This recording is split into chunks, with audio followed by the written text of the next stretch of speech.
The optimism we expected in first quarter have materialized. We have now higher equity markets, we have quite nice performance in corporate bonds, and we have higher inflation and also a bit higher core yields. However, we believe that especially global core yields have disappointed a bit. We have expected higher global core yields at this present moment.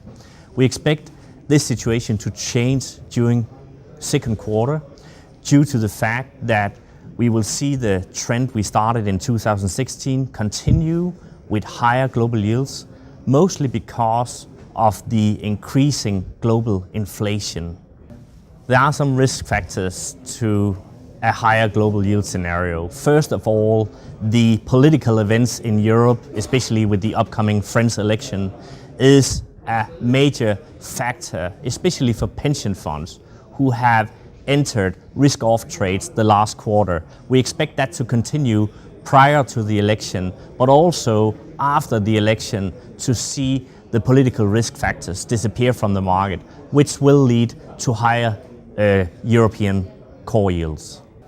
Another risk factor to a higher global yield scenario is a change in the oil price. We have seen lately the oil price dip below $50, and if we see even lower oil prices, this could hamper the outlook for higher global yields, especially as central banks once again will take a lower inflation component into their consideration.